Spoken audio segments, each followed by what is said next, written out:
Guys, I have a real treat for you, and this one was a long time coming. This is an old colleague of mine, Dr. Debbie Ackerman. She has a PhD, LCSW CSAT. She has a prior practice working with specifically chemical and behavioral addictions. And she also is a professor at Yeshiva University, Wurzweiler, social work school. We just sat down, had just one of the most amazing conversations. It was like insider baseball, I would call it. We were talking the field, talking about addiction, talking about sex addiction, talking about codependency. Also, it was just a delightful conversation. If you ever wanted to be a fly in the wall of two people that have been doing this for a really long time, this is a great podcast for you. Anyway, remember to like, subscribe, comment, and send you love. Hope you enjoy. Hello and welcome to the Brainstorm Podcast. And now, your host, Sonny Perlman.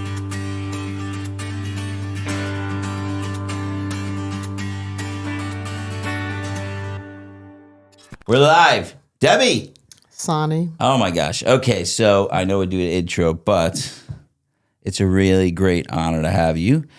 People don't know that we're working together how long? Since Arena. We were working together, I'll tell you, no. Before that. How did we meet? I came remember? I came to TLR in Brooklyn.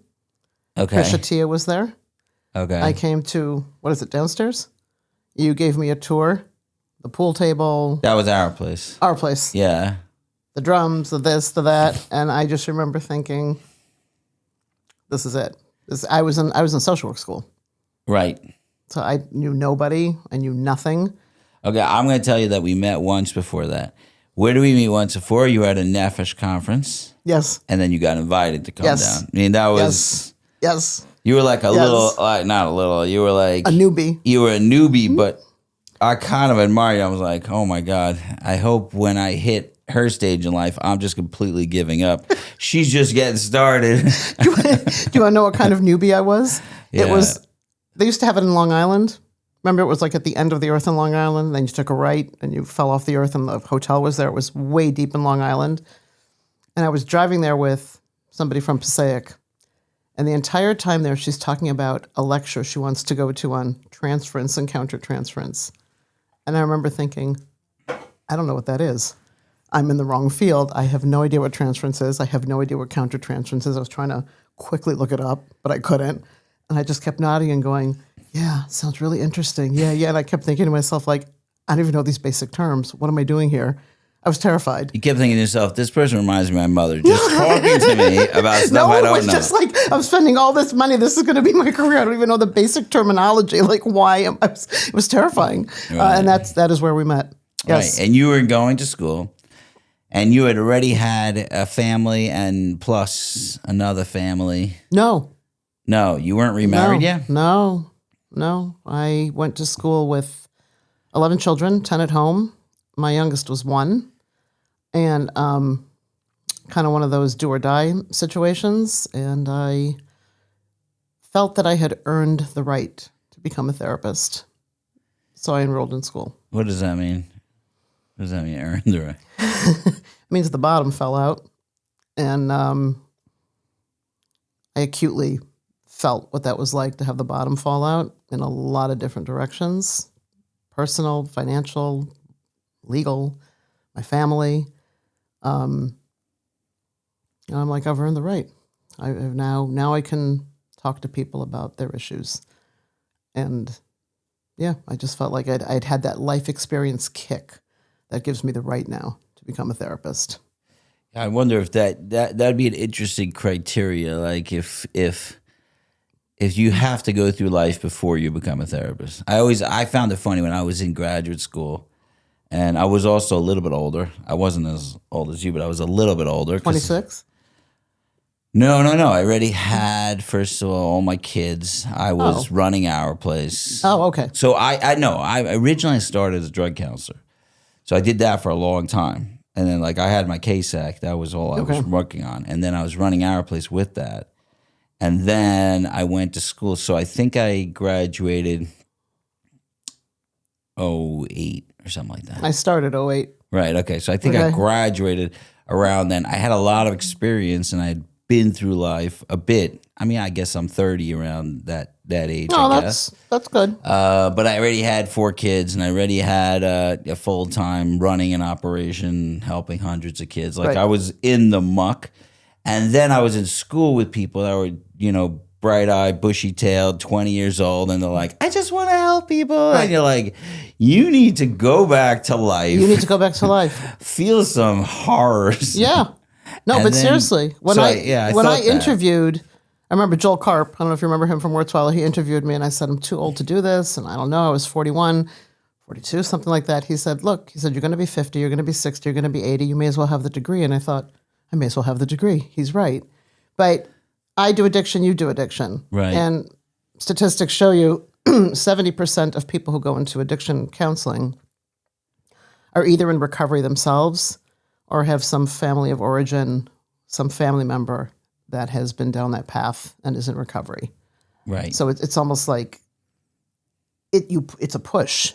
I know what this is like. I intimately know what this is like. Let me share with you my experience, strength, and hope, and hopefully get paid for it. We can do 12-step, but we can also try to monetize maybe a little bit. No, but that was really it. Right. That Okay. was- So you've been specialized in addiction since the beginning. Yep. Yep. I don't know when you started with us with Arena. Arena was 13 years ago, 12, 13 years ago. Something I think like we started that. in like 14, 15, I don't know. 2015, something like that. I don't know how to do dates at all. Yeah. But it's, about 10, it's 12 over a years ago. decade ago. Yep. And you did wonderful with the guys, but Loved it's been it. a decade. And have you fallen into any particular, specialty in addiction, or it's just such a wide range? So, like many people, I do chemical and behavioral.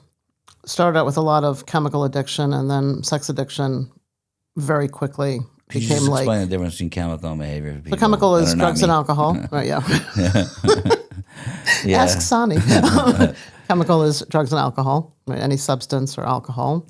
And God knows there's substances being made every single day in labs and here and there. So I can't even keep up. And then sex addiction started to really come my way in a big way. And so somebody recommended I get a CSAT, a certified sex addiction therapy. And I did that, which was fantastic. I mean, I love being in school. If somebody could ka-ching money into my account every 2 weeks, I would be sitting in school my whole life. Right. I just love it. So I did that. I'm almost done with the partner training certification now. And so just tons. I just want to say I love school also, but it was nice that my wife helped me with a lot of papers. I will say that. So if you go to school, you should have a wife. That's what I'm saying. That's a good one. No, I love the whole thing. Yeah. I love the whole campus and getting coffee and sitting in the library and that whole like persona that you take on. Did you like school when you were a kid? No, hated it. Was a okay. complete flunky. No. I think there's a thing all the time I'm speaking to people who are like, I'm like, you should go to graduate school. Or go to college, graduate school. And they're like, I hated school. I'm like, I think those are the people that love college and graduate school. Yeah. I despised school when I was a kid. I sobbed my way through high school. My high school graduation day was probably one of the worst days of my life. It was absolutely horrible. Then I went to college and it got a little bit better. Like, I remember I took an 8:30 in the morning biology class. I was commuting. I didn't go away to school. And I was commuting and I had to leave the house early and I'd get into this biology class. I thought I wanted to go pre-med. So I'm in this huge like amphitheater in biology, 8:30 in the morning. The guy starts 8:31. I'm going like this. I'm like completely done. And my friends were like, why are you doing this? I'm like, what do you mean? They said, why are you taking an 8:30 class? I said, like what? They said, you can start classes whenever you want. I said, I can? Really? I really can? And I went to look at the schedule, stopped doing the 8:30 class and hung out at the Hillel House. And I flipped burgers with Johnny, the cook, for free lunch and started my classes at 2, like a normal human being. Learned Where to play was that? in Detroit, Wayne State University. Learned to play a mean game of sheshbesh. You grew up in Detroit? Yeah. Oh, wow. Yeah. I went on a road trip this year and ended up in Detroit by accident. We went to the How do you end up in Detroit by accident? everything that happens on a road trip is by accident. Well, how did you, I mean, I went. where were you going? So I go with my son, who's now 17. We go on a road trip every year, and he kind of points in the direction. So he said he wants to see Niagara Falls. So we went to Niagara Falls. I was going to say you did not. We didn't go to Detroit. You should not. And then do I was that well. like, I've always wanted to go through Canada back into America. So we went to Niagara and then drove through Canada and ended up in Detroit. What'd you do there? We went to Ford's mansion, the son. Okay. See how the anti-Semites live. Oh, yeah. You know what I'm They saying? live well. Apparently his son wasn't the same level of anti-Semite as he was. Yeah. That's what they said. Yeah. But I think he did okay. The Jewish tour guy is like, if there were as big anti-Semites, I would not be working here. That's what he said to me. Because it's still the family. Yeah. Where was that? In Grosse Pointe? I don't know. It was beautiful. Yeah, Holy moly. Yeah. Well, you're Ford. It was really, really nice. Yeah, it is nice. Did you go to Siemens? I don't know what Siemens That's is. the kosher bakery. Oh, no. We went to a place called Prime 10. Best service ever. Amazing. Detroit has always been able to sustain. I mean, when I was growing up, there was no restaurant, but now they're able to sustain like one restaurant like at a time. It's a very small community. It's a great place. It was good. It was, it's a good place to raise kids. Yeah, it was good. I didn't realize you're from Detroit. You grew up Orthodox? So that's always like the $1 million question. I didn't realize. yeah. I stumbled on the $1 million question. My parents are Holocaust survivors. And so I went to an Orthodox day school, kind of like a Tzioni type of school. I went to a Beis Yaakov day camp, and we davened at a young Israel. And so we did Shabbat and we did the Chagim, but not exactly. So in the practice of it, it would probably be called like more conservadox type of thing. We didn't drive on Shabbat, but I did go to shul, and then I did spend my afternoons watching American Bandstand and Soul Train, which I was majorly into. But after Cholent. Right. Like first we did Cholent, like the whole challah and the whole, thing. And then, I had to go do American Bandstand and Soul Train. Did you ever watch while eating chillin'? No. Oh, okay, fine. Oh, no. Okay, fine. Oh, no. But we didn't drive, except I played classical piano and I competed. I don't know if you know, it's a fast fact that people... Okay. Yeah. I started college on a piano performance scholarship. That's one of the reasons I went to that school. I was supposed to become a pianist. I did not know that. Yeah, I know. People don't know that. Wow. Yeah. And so if I had a piano competition, then we went. But other than that, Then you drive there, you said? Yeah, I had to drive there. But other than that, we stayed home and went to shul and did the whole thing. How'd you do in the piano competitions? Where'd you get to? I did okay. I competed at the local and state level. We'd go to U of M. I'd go to Ann Arbor. I was doing all sorts of competitions around the area. And I liked it. And I got this scholarship to Wayne State. And there was this really well-known pianist there, Misha Kotler, and he agreed to take me on. And then I went, and after a year, I said, I can't do this anymore.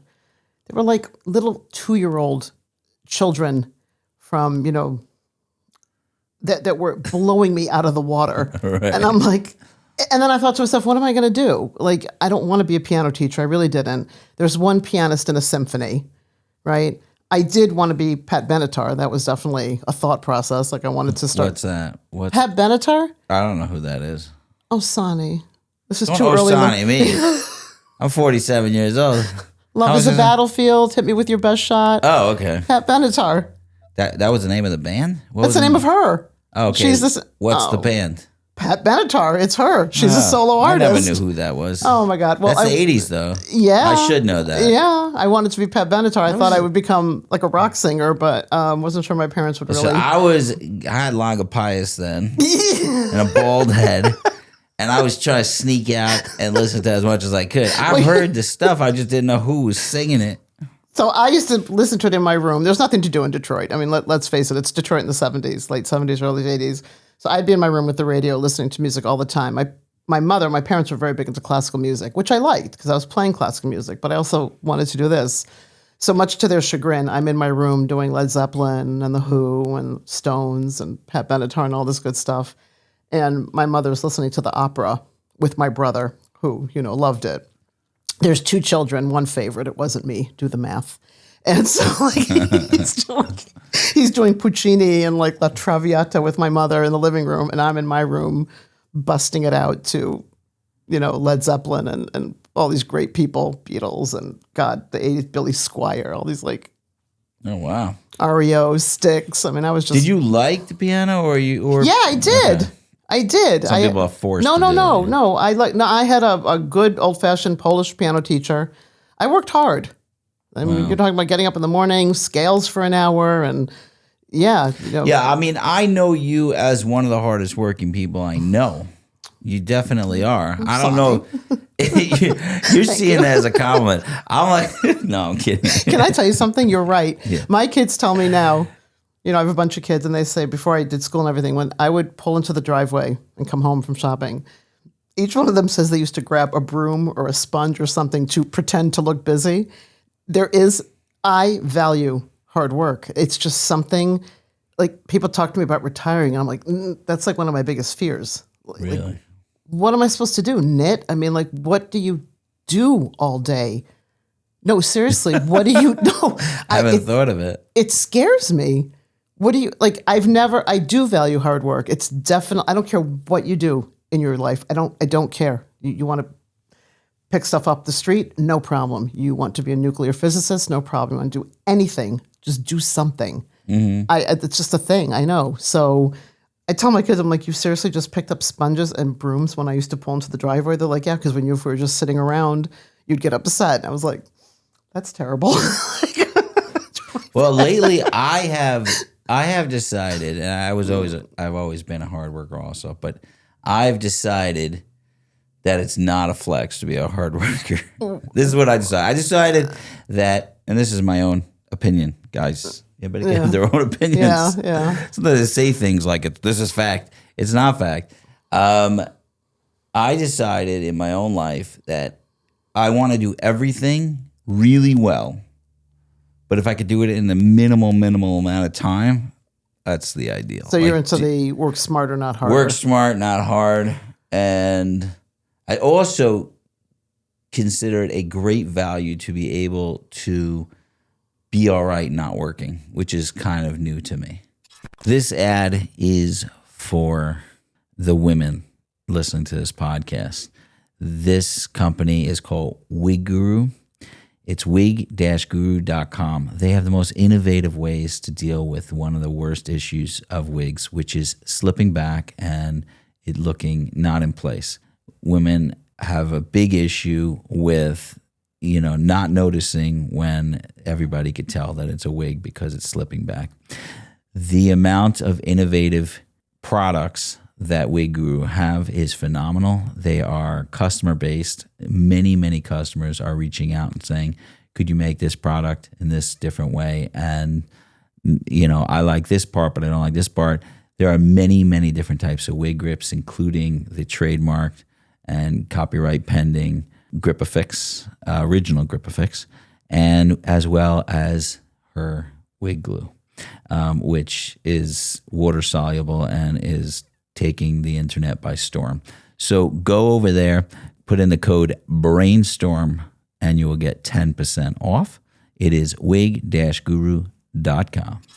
Like just being all right. This morning I started my day with, I have a blow-up hot tub outside my house. Oh, really? A blow-up hot tub? Yeah, it's $250. I use it. So I get in there in the morning. Yeah. Just sit for like 15 minutes before I start everything, before I take my shower. Like that's the pre-everything. Okay. So I now allow myself to go on vacation. Okay. I didn't. At the beginning, I just plowed straight through 12 months a year, 6 days a week, whatever. Now I do want to travel and do things. And if I didn't have Shabbat in my life, I would just, by Tuesday, I would just be on the floor weeping. Shabbat is like I make a triangle from the dining room table to the bed to the couch, kind of like this. This is, wow. And if you want to see me, you come over. I'm very happy you're having a kiddush. I'm very happy your son's getting married. I'm very happy you're having a bar mitzvah. I'm very thrilled you had a grandchild. I'll wave. Let's just celebrate by my couch. I'm not coming. Literally, you want to see me? Come. We'll have coffee. No problem. But yeah, that's awesome. But I like to travel now. Now I like to go places. I want to do that. I want to allow myself that. How do people live without Shabbos? I really don't know. I think that's why they're so incredibly irritable. And they're like the road rage and all these things going viral. Like people are in a store and somebody does something and all of a sudden they've got their fists up and they're like in combative, mode because somebody, I don't know, bumped you in line or something. They're done. There's no time to shut down. To me, it's not even like a religious thing. I've talked to plenty of people who aren't religious. I'm like, just take a day to shut it. Like, just shut it down. And a couple of people I know who are not Jewish or not religious, they do it and they come back and they say, it was incredible. It's not a religious thing. It's a take your brain and shut it thing. It's incredible. That's why we're all Charlie so irritable. Kirk was really into it. He was not he was a Christian. That was... Yeah. My trainer is Christian, and he's really into his Sabbath. I don't get how, especially with cell phones. It's like You're never done. It never stops. It never ever stops. Do you know what we used to do in Detroit in the summer? Like, it was considered entertainment? Yeah. You went out in the backyard, you laid on the grass, and you watched the clouds. I kid you not. That was like an activity we did in the afternoons in the summer. And they made different shapes, and you talked about... You're cracking up, and you talked about it. See? I remember doing it. Well, this is what we did. Yeah. Right? There were 4 stations. Like Sunday. You're deeper into Gen X than I am. Like you're deeply into Gen X. Oh, is that what I am? Okay. You're Gen X. Okay, thank you. I don't even know. That's like, it's considered the greatest generation of just like kids out in the street. Yes. Like taking a board and putting like wheels on it and flying around. My Holocaust surviving parents, who I literally was not allowed to cross the street till I was like 47.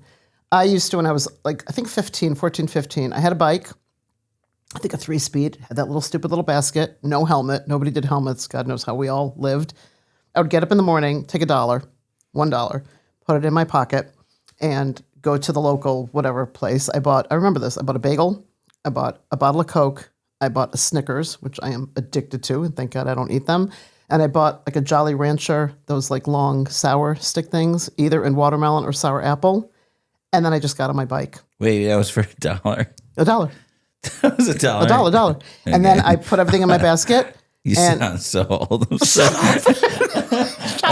It's like, I had a nickel and I used to buy the But this is what I did. Okay, and then I got on my bike and I didn't have a cell phone. I just rode for hours and hours and hours. And we belonged to like a swim club, jumped off in the middle of the afternoon, went into the club, swam, got back on my bike, literally rode until the sun went down, came home. Right. That was the ET generation. Like the ET, everybody, it was bicycles all day. How fabulous that was. You're by yourself. You're in nature. It was just every day I did that. And to this day, it's like that freedom, not just freedom, but freedom of, I'm not encumbered, attached. It was fantastic. Yeah. So I had very similar childhood, and it's possible that No, you didn't. You I grew did. Up you were in Far Rockaway. Rockaway in Detroit. I had no TV. Okay, well, we were out I did all have day Okay, I and did all have a night. TV. I'm saying we were out. The second I got home, I was mainly. I mean, it first started with bikes, then roller skates, rollerblades, and then it was just rollerblading all day and all night. As much I didn't even take it off when I got home. I'd just be rollerblading around the house and going up and down the steps. Like it was just part of my being. Your clothes. Yeah.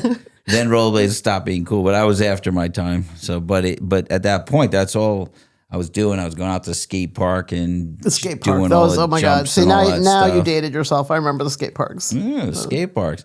What's So, the first movie you saw? first movie I saw in my life? Holy cow. Like, would you grow up with like the How Longa can I remember that? Really? What? You don't remember? First movie I ever... What's the first secular song First you movie heard? I went to in the theater, I remember. Yeah, which was? Because we weren't allowed to go to the theater. I know. That's what I'm So asking my you. first movie in the theater was, I believe it was Naked Gun. Do you remember that movie? Okay. How'd you like it? It was the greatest thing that ever happened to me in my entire life. What are you talking about? I went to the theater. My sister Abigail took me, and we went to the theater, and it was like, You I couldn't was believe like, it. this is magic. You know, you ever go to the theater and they have like AMC's Yeah. magic? I was like, yes. My biggest addiction AMC in my life was magic. I have two biggest addictions, and they're movies and books. Those are my two biggest addictions. Like at that point, I was reading a book a day and watching all the movies that you could possibly watch. That was it. I was deeply And where were you? in my yearbook, in my elementary school yearbook. It said like future dream, own Blockbuster Video, which would have been a So terrible investment. Funny. That's very funny. That's your future dream. That was a future dream. Everything was about movies.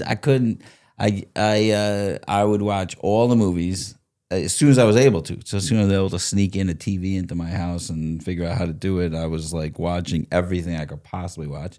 So we went to movies, my parents, and we went to concerts, and I read books. But when I was 10, I went to see Saturday Night Fever. Do you know that movie? Yeah. Okay. With John Travolta. Okay. I didn't sneak out. I would not sneak out. I've been codependent since birth. Remember that, the codependent doll says, I'm sorry. Like that was me since I'm a kid. That's it. But I went to see Saturday Night Fever with my friend. And I came home. I didn't tell them which movie I was going to. They knew I was going with my friend. They knew my friend's father was dropping us off and picking us up, all legit. And then I came home and they found out which movie I went to see. I was 10. It was 1976. Boy, I really dated myself now, right?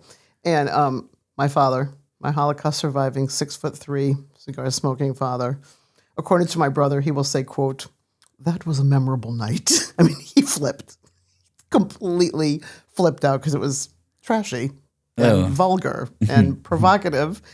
And he is like going at it on me, like, and I'm listening to him. And I think I had like kind of like out of body experience because all I remember thinking is, I just saw John Travolta, in a very, he wasn't fully, in Speedos, right? I said, I'm going to die happy. That's it. I know I'm never going to leave my room until I'm 57, but that's it. I'm going down happy. My parents were so upset with me. They were like, how could you see that? And I'm thinking, when can I see it again? It was so great. Wow. That was the whole disco era. That was the disco era. Yeah, these were the best movies. I mean, and then I rewatched it as an adult, like let's say 30 years later, and I remember thinking, the dialogue is so stupid. Like, what was I doing? I knew Grease by heart. I remember one line. Oh, Grease is great. I remember one line from Saturday Night Fever was like, why wouldn't you date her? Just because I would date her doesn't mean I would dance with her. Exactly. Like, dance was like the highest level of commitment. Yeah. I followed Grease for a year. I had a friend who drove. This is tell me you're from Detroit without telling me you're from Detroit. We took the paper, the Sunday paper, and we found out where Grease was playing. And for 1 year, every Sunday, we followed it through Detroit to the theaters and watched it every Sunday afternoon in the theater. Wow. I knew that movie by heart. I could literally do all the moves, all the dialogue. I went out and bought a pair of those candies, those like Spike Hill things, so I could, look the part. Oh, that's what we also did in Detroit. We went to the drive-in theater. That's why we stayed in Detroit. We didn't stay in Detroit. We stayed in the Muslim area. What's the name of that place? Dearborn.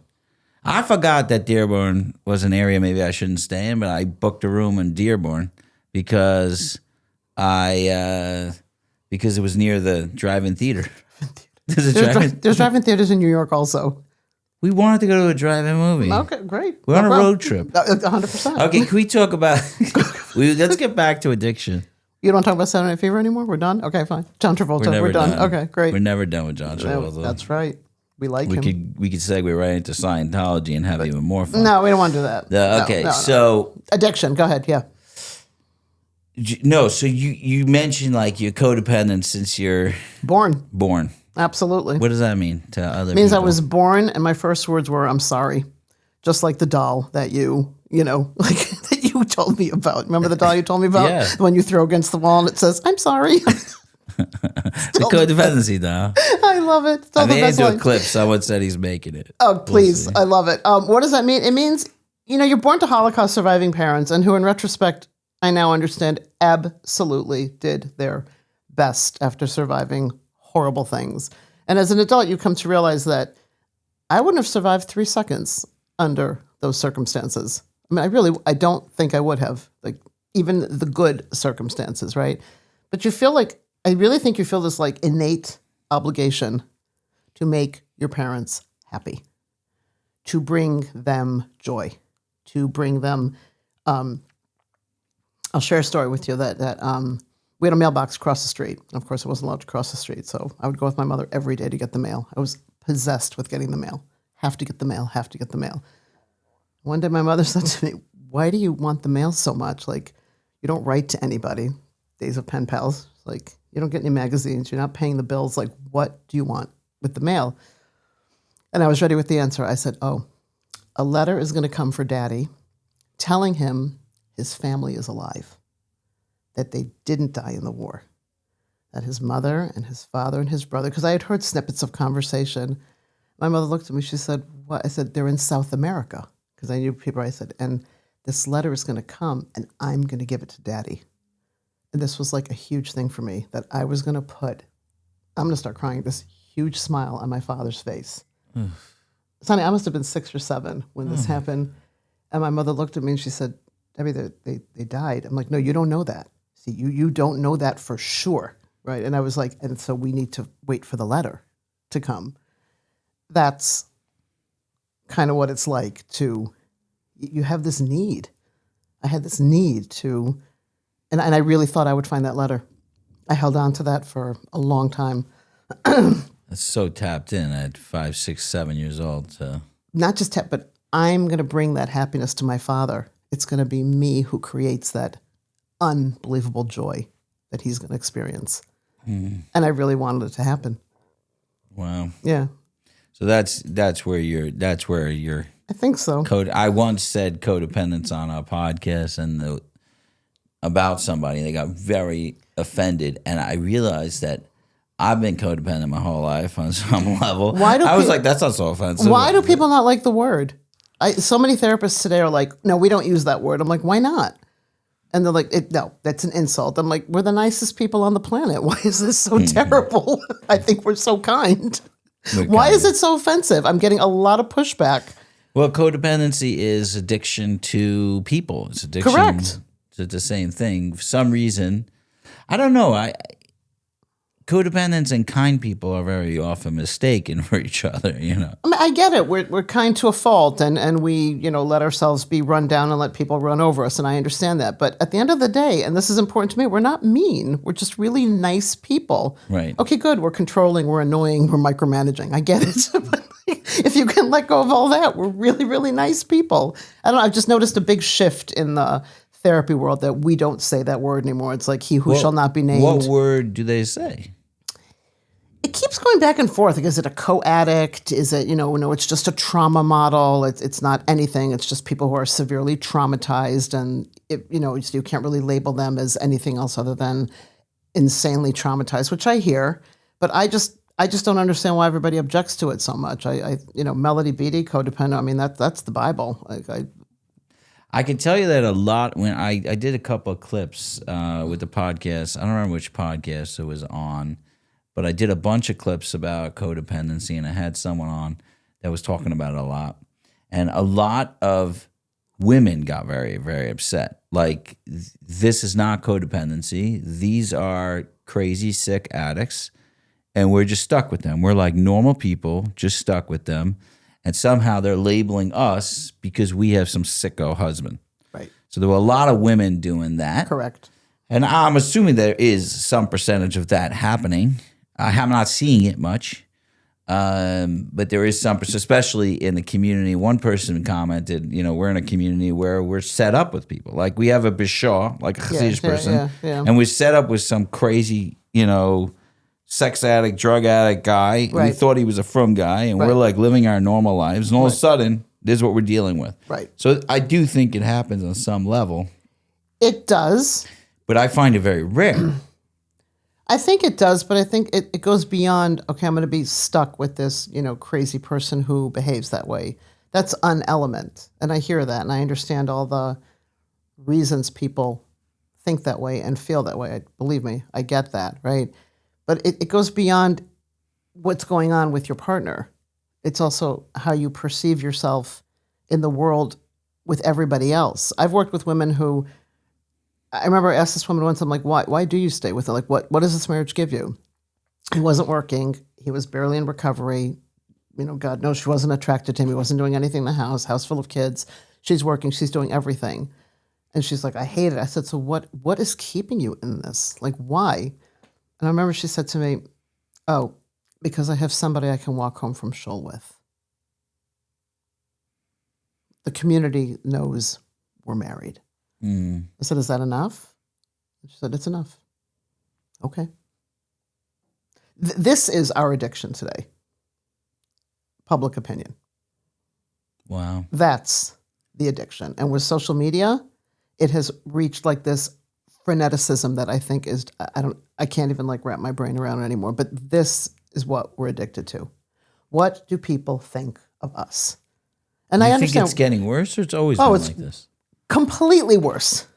I always tell my students, I'm like, what do you think? We didn't do stupid stuff when I was 16 and 17? We did. We took the film and destroyed it. Like, see, we took our cameras out then, opened it, and exposed it to the light and said, no more pictures.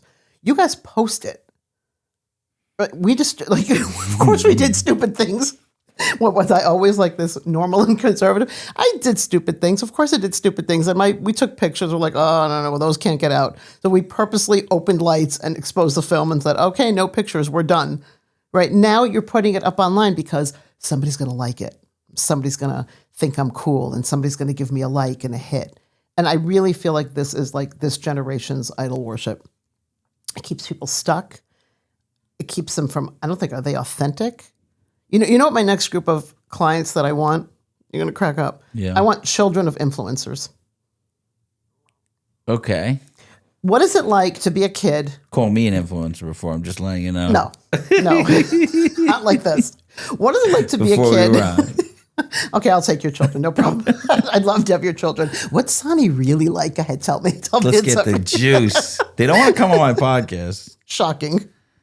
Guys, before you tell this is the funniest thing. I went live the other night just for fun, which is an influencer thing. Right. But I was on the phone with my brother, and he was telling me some funny things. I'm like, let's go live and like just hang out. Do it. Right. And I'm going live. And like some people are excited because I'm somewhat of like a minor celebrity. So like they're excited. You're a minor celebrity. Okay, minor celebrity. And I get a text from my daughter. Big capital. Abba, what are you doing? You're embarrassing me. So Stop. embarrassing. It made me so happy, That you embarrassed her? Yeah, because, well, first of all, that embarrassed her. That's always fun. Right. But it wasn't that. It was that my kids don't see me as an influencer. I'm their father. That's all I am. I'm like, it's like so weird that I'm out in the world. Right. Like to them, it doesn't make any sense at all. And I like that. Right. You're just this guy. I'm not acting like an influencer at home. Right. Is what I'm trying to say. No, but what I'm saying is like, I've seen this, not all, I'm not making a generalization, but what do you think it's like to be a kid and constantly have a camera shoved in your face? I mean, you're just never not on camera. You're not a child star. It's not like, but you wake up in the morning, there's this camera in your face. Good morning, Sonny. You're like, you're like waking up and like, okay, come, you're going to brush your teeth? Okay, go ahead, Sonny, say hi. I mean, what is that like? What is like, smile, Shabbat. And I have seen, not all, and I remember watching one influencer and her kid, 6, 7, 5, whatever, was having a temper tantrum. I mean, a serious temper tantrum. Kids have temper. They're filming it.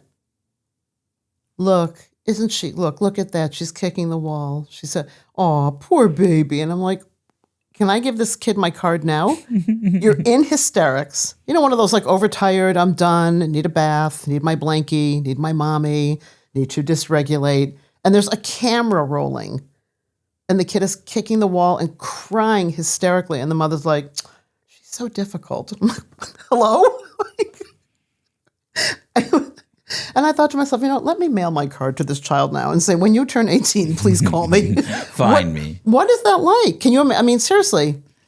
I mean, I don't think it's probably so much different than being raised with a parent that has some sort of personality disorder or like.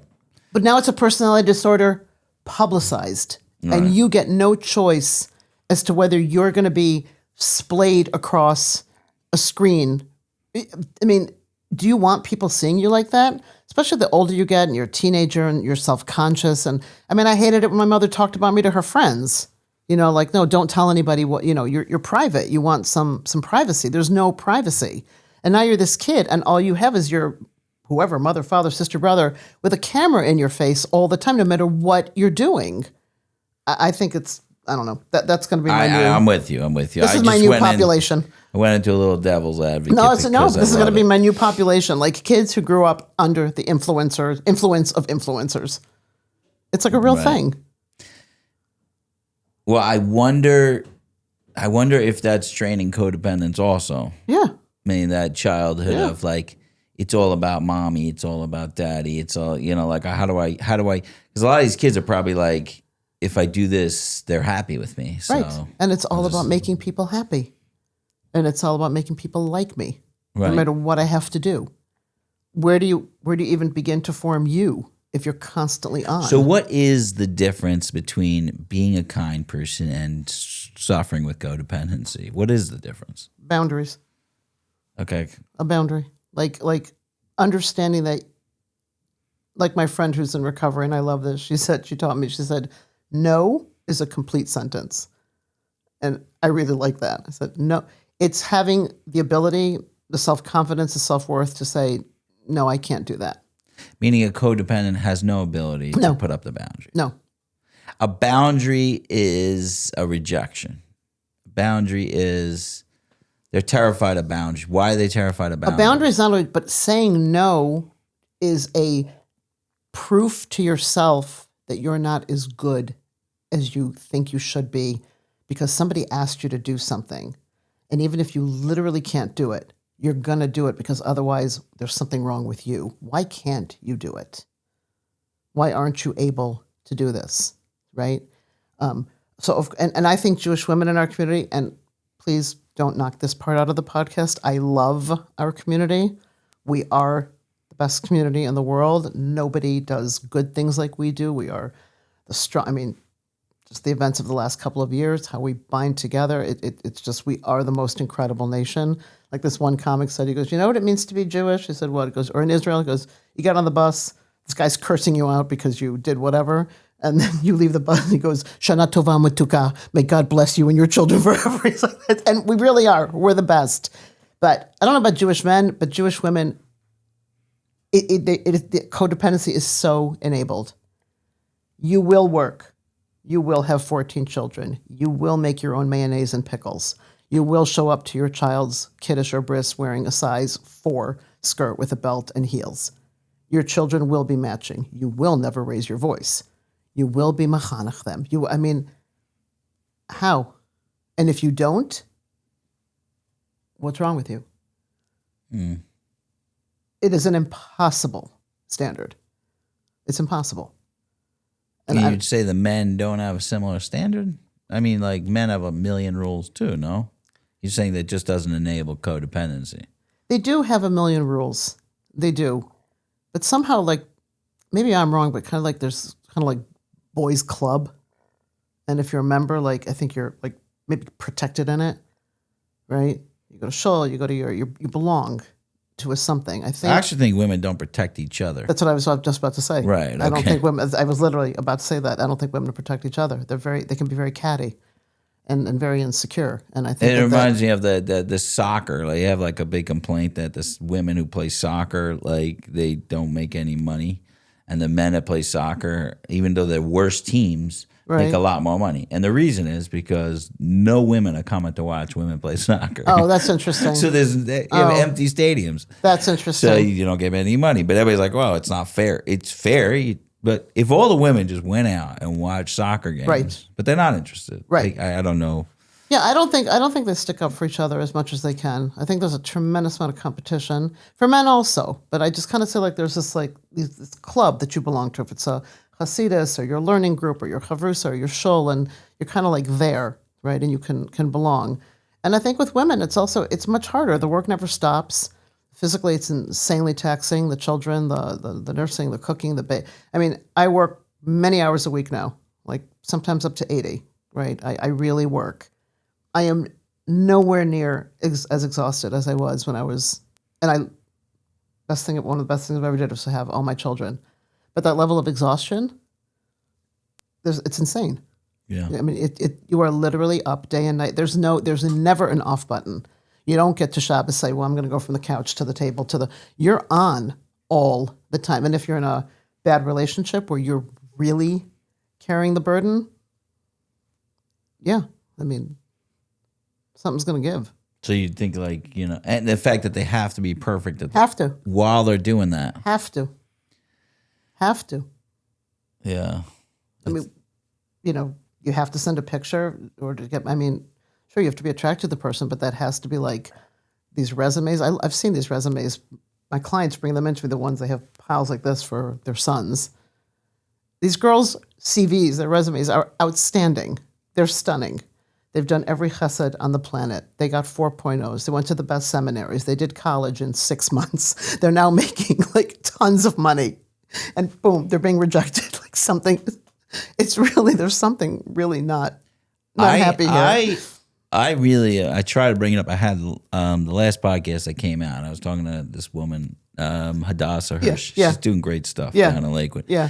So I try to bring up like, I'm not going to use the word shidduch crisis. She told me, I never used the word crisis my whole life. Like I work with addicts. I have people like folded over on fentanyl. I'm like, that's not a crisis. We got that. But then I'm calling it the shidduch crisis. You know what I'm saying?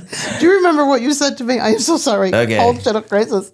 You once said to me, I remember you said, I never have a crisis. And I remember saying, what do you mean? Like you do addiction? Like what are you saying? You said, here's the deal. You either need to go to an ER and get an ambulance, or you've been dealing with this for 20 years. I don't do crisis. Right. What a perfect quote. You said, I thought, I love that. I said, like either call an ambulance or you've been dealing with this forever and therefore it is not a crisis. Right. There's no middle. I'm not dealing with a crisis. Call an ambulance or be neurotic. Yeah.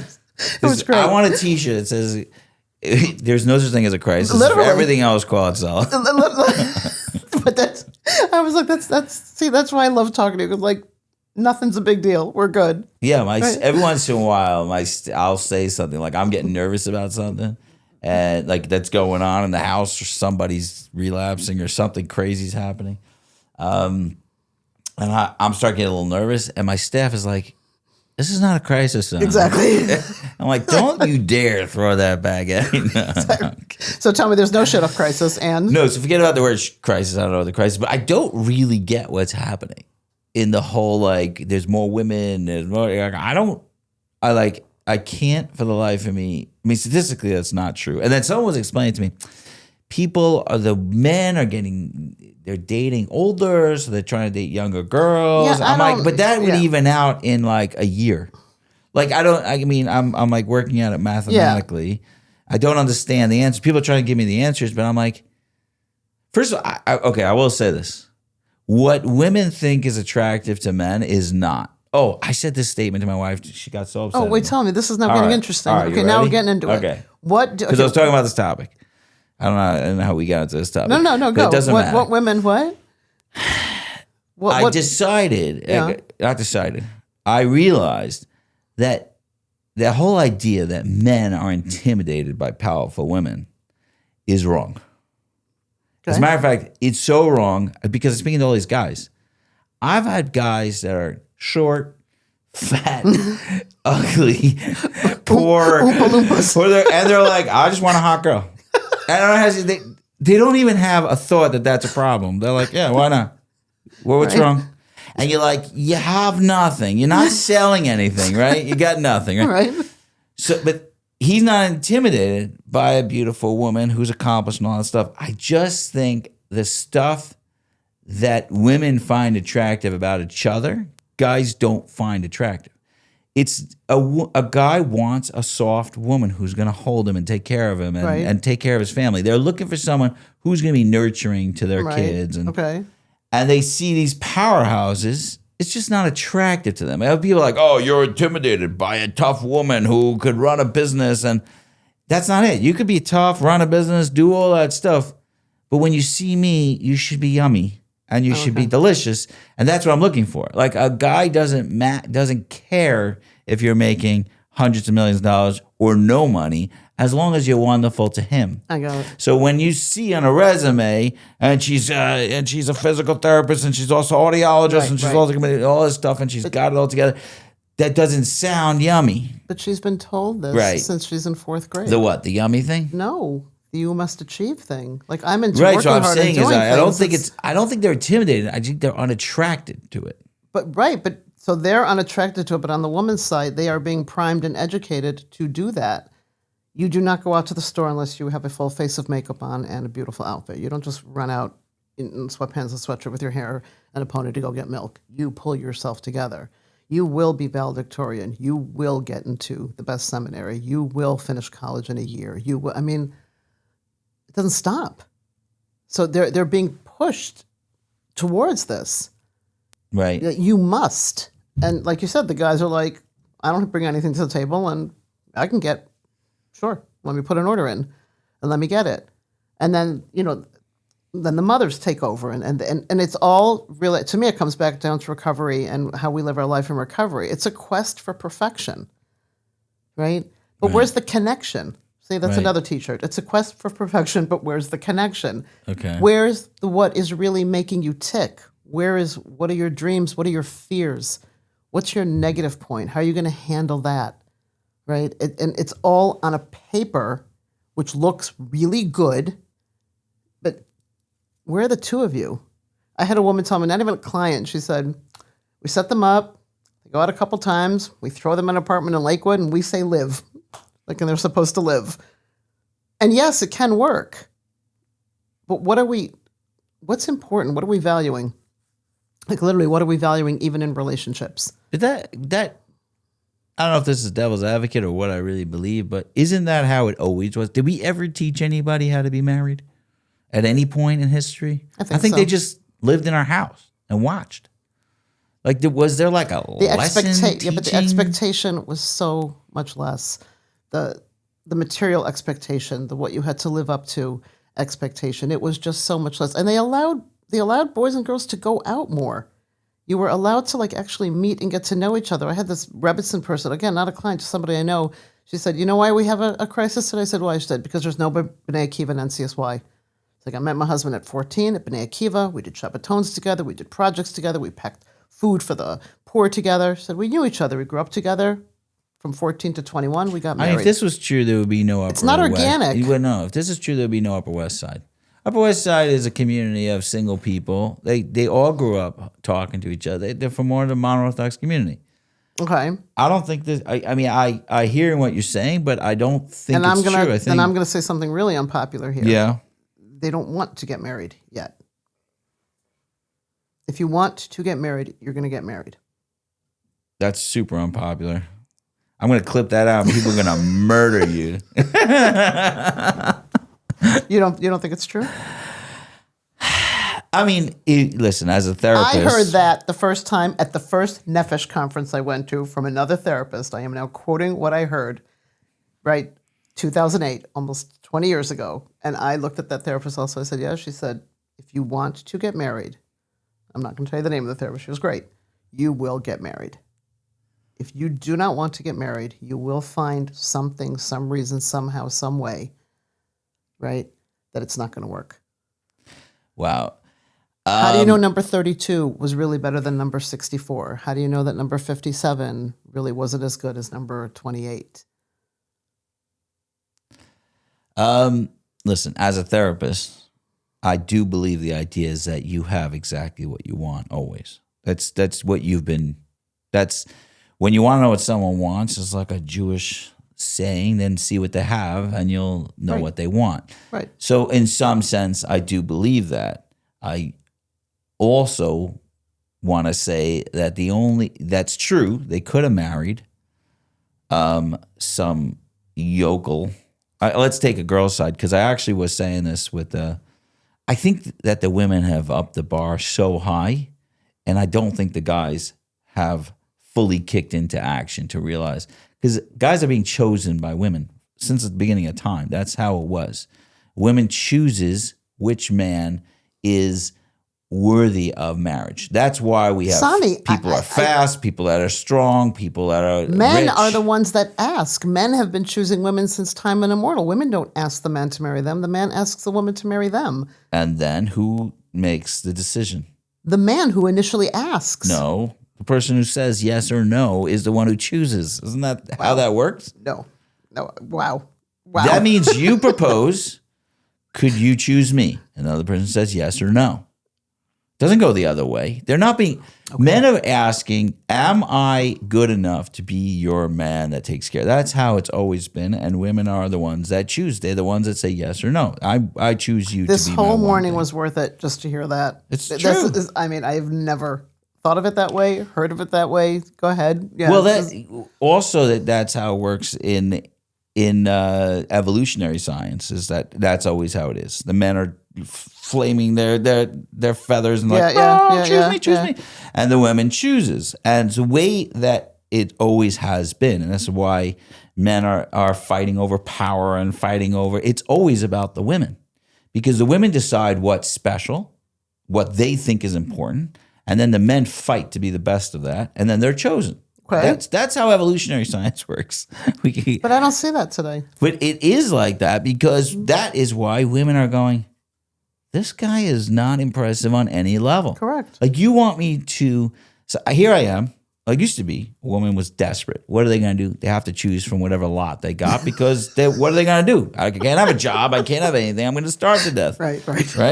So that's right. Now women have the ability to live a perfectly fine life. It's a sad and lonely life, but it's fine. You're not going to die, right?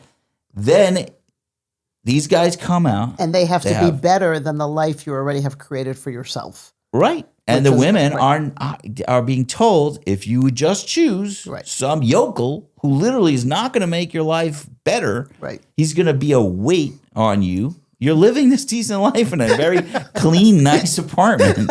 You can invite your friends over. This guy comes in, the underwear is all over the place. You know what I'm saying? Like, what do you bring into the table? And men always have to bring things to the table. I believe this is so funny. But I see this as a good thing in society. Why? Even though a part of me is like, shoot, this is what the feminist movement did. It's kind of screwing everything up. Because we have to step up. You see a movement like Jordan Peterson, or you see even that crazy guy who just got out of jail, bald guy, whatever, I can't remember his name. Kind of an anti-Semite, so maybe I shouldn't say his name. Anyway, there's a movement to be like, men have to be more alpha. They got to be more men. They got to be accomplishing. They got to be building businesses. That movement happened because women said, step up your game. Okay. That's what I'm saying. And I'll give you the devil advocate. Okay, let's hear. Great. So, and then there's the possibility of being in your 40s with a bazillion kids, no ability to make an income, and the bottom dropping out. And you want to talk about abject terror. That's a good way to do it. Like, how am I going to pay the bills? I have no skills. I have a house full of kids. I'm about to lose everything. And so my answer to that is no. Always have the ability to stand on your own 2 feet, no matter what. Because, I did, what is it called, the Pollyanna journey. And thank God, I can say thank God, it blew to hell. But let me tell you something. Those were some really scary nights of like, what am I going to do? What am I going to do? I mean, I have to say those, and I've had plenty of anxiety producing moments in my life, but I have to say that started it off, of just being like, I'm about to lose everything. And by the way, that's why I went into social work as opposed to LMHC or LMFT or LMBPCQ or getting a PsyD or anything, because social work was the only discipline that I looked at that put the biggest emphasis on economics and how it relates to mental health. And I thought, this makes sense. It was the only thing I looked into that was like, there's something called case management, and there's something called goods and services, and there's something called depression, and there's something called how it links to not having goods and services, and there's something called empowering yourself to get goods and services. And I was at that point in my life, and I was like, this makes a lot of sense to me. Total. And so, I want all of my kids, man, woman, dogs, bunnies, whatever, whatever you want to do, stand on your own 2 feet. Don't ever, ever, ever be in that position where you are your 30s, your 40s, your whatever, and you cannot pay rent or buy food or have to really decide between tissues and carrots. Right. Like, no. I agree. I'm not saying differently. I agree, and I love that. And I will say, let's say take your situation. Would you have brought a guy, I mean, you got remarried to a wonderful man, and thank God, right? Can we pray? Can we have a moment of prayer? Which is amazing. Would you have brought a guy who wasn't bringing anything to the table, who was like bringing it down, who was not going to be helpful, who was not going to be, like you weren't in a situation where you put yourself, you got strong and you said, I am not going to be in a situation where a man is going to be destroying me. I want a man to be my helpmate, to be together. If I wanted a man to destroy me, I'd have stayed married. Right. So what I'm saying is, I mean, like, why end that then? At least that was familiar.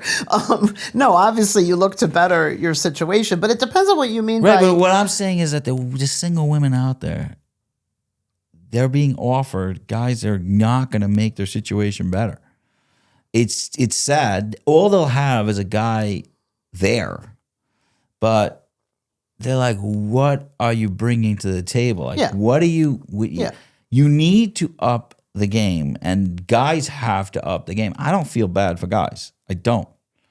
You got to up your game. Guys need to be powerful, and they need to know. I say all these funny things, and they seem codependent. Maybe they are, but I feel that every single day in my life, I have to convince my wife that I am worthy of her love. I'm gonna cry. Is that true? Yeah, 100%. We call her. That's so beautiful. I tell her this. What I'm saying is that the most beautiful thing I've ever heard. I love that. But that's my job as a man. Shouldn't every man think that way? Like when you go in, so okay, I think both people should think that way. I want to do for you and work with you so that we're both worthy of each other. That we want to give to each other. Right. I want your wife to come in here now. I want to hear what she won't has to come say. on the podcast. My wife will not come on the podcast. Smart woman. She won't come on. I'm going to have her on my podcast. You know, this would be a good one.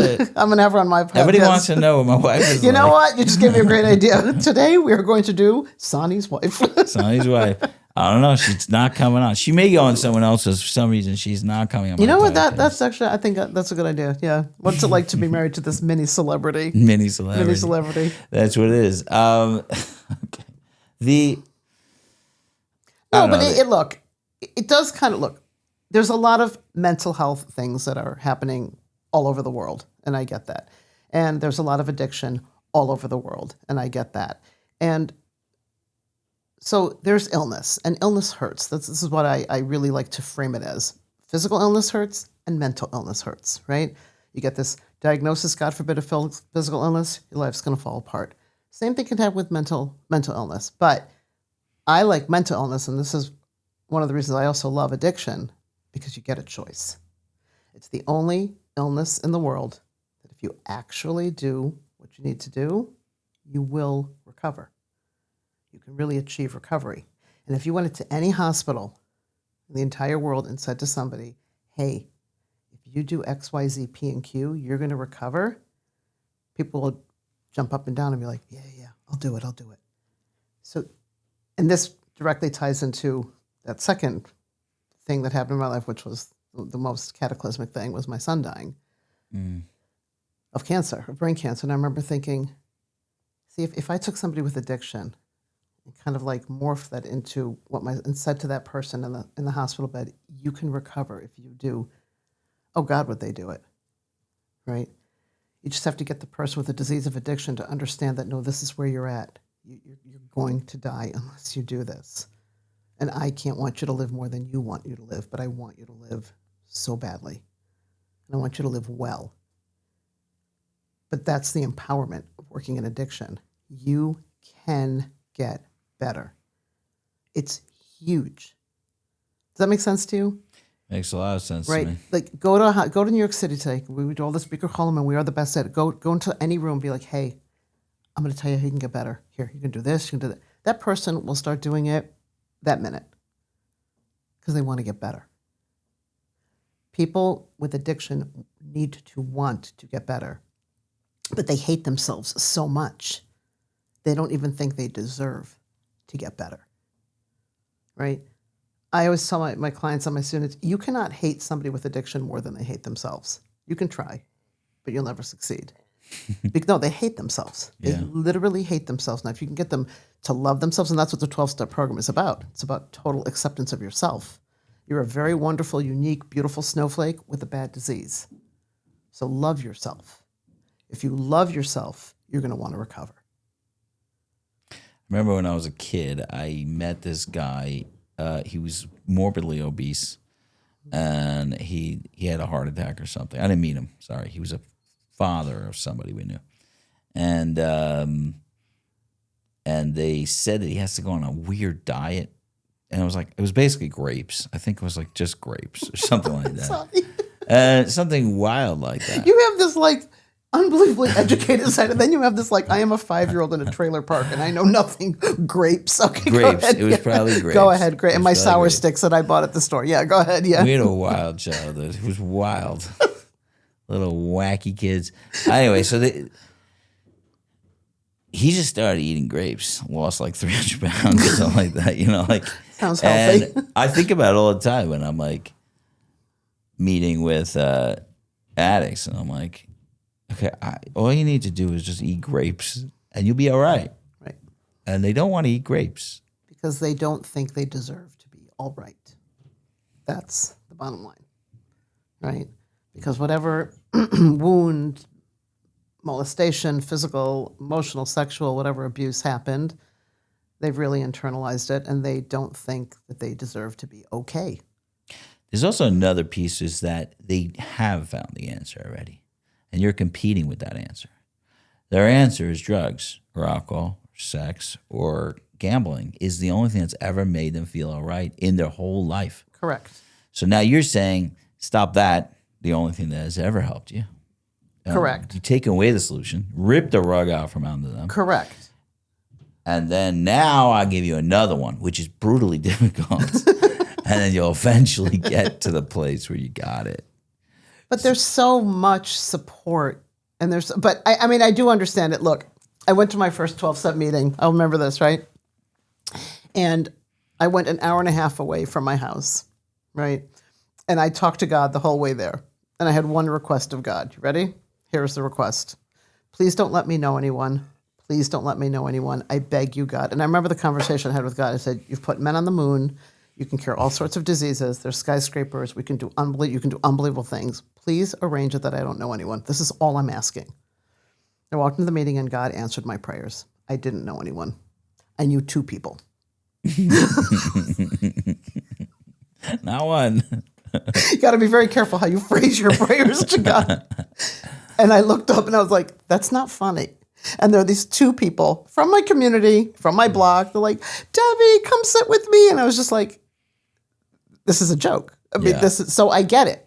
So, it's like Groucho Marx said, I would never want to belong to a club that would have me as a member. And that's kind of where we're at, right? So we need to keep telling people, the rooms are fantastic.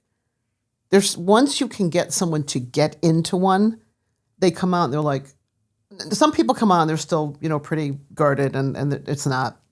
And I want to ask you a question about this, because this is a question that I've had. But once you get into and you let your defenses down, right, and you really see what it can offer you, which is radical acceptance of you, there's no place like it. And again, I link it to when my son was sick and dying. There's 2 places in the world that I've seen have no judgment in this world. One's the 12-step rooms, and the other one is the Beaker Holm, the rooms for people who have sick relatives in hospitals. Because there you've got the most Hasidish guy giving his wife's homemade cake to the woman in a halter top and, Daisy Duke shorts. He's not saying anything except come eat something. They accept each other because they're both in this same terrible boat together. And then the 12-step rooms. Only 2 places in this entire world that you can go and get radical acceptance. That's what I've... So what's the question? You said here's the question. Oh, no, here's the question. What do you think? Because people ask me this. Traditional 12-step is bad coffee, store-bought cookies, and metal chairs, right? You sit around and you do your thing. Now we have all these like wonderful meetings in our community where they've turned into these like, kind of like events. There's food and there's sushi, and it's very, and I think 2 ways about it. I think it's a wonderful thing to bring people in, like anything to get people into the room. But then I think it kind of changes the message. 12-step program is, I don't think I don't know, about sushi and meat boards, and even if there's no alcohol or no drugs, but you know what I mean? And I understand that when you're working with the teenage crowd, and I know, food is a big lure, and I get that. I'm talking about just like your basic 12-step run-of-the-mill meeting. Right. So what do you think? Should we be like... I love it. You like it. Okay, I because there's nowhere in the 12 steps in the say Chef Sushi. Meaning the idea is to show up and be there for each other. Okay. Doesn't mean it can't be more comfortable, more delicious. Okay. I will say that I have a lot of guys in my program. Your program's different. See that I'm excluding your program. No. But I have a lot of guys. I'm getting my examples from my program, but I'm saying I have a lot of guys in my program who have a hard time going to regular meetings, but they could go to, let's say, TLR meetings, which are the living room meetings, which does have the sushi and chillin' to whatever, because they feel comfortable, and then that often leads them to get back into the other harder meetings. Okay. But you deal with teenagers. You deal with teenagers and young adults. I think that's a different population. Okay, but let me. There's an old-fashioned version that I disagree with. I think this question is bigger. I'm going to make it a little bigger. There's an old-fashioned version of like, this has got to be really tough, and you got no. Let me just look. It's got to be like, Debbie, give me a second here. Serenity. It's got to be that it's like, I'll give you an example. Like when people come out of rehab, like you got to get a recovery job because you shouldn't go back to your law firm because this is like, it's going to teach you humility. It's BS. It's BS. The 12 steps doesn't talk about any of this tough love crap or any of the hard stuff. You're supposed to go back to your homes. You're supposed to go back to religion. You're supposed to go back to connecting with the priests and your rabbis. That's what you're supposed to do. Your life could be as comfortable as you want. You just got to work the steps. Mm-hmm. So what they've done is they've added in all these 1950s tough love versions, behavioral crap, which is not what the 12 steps is about, and have like forced you to like do it a certain tough way.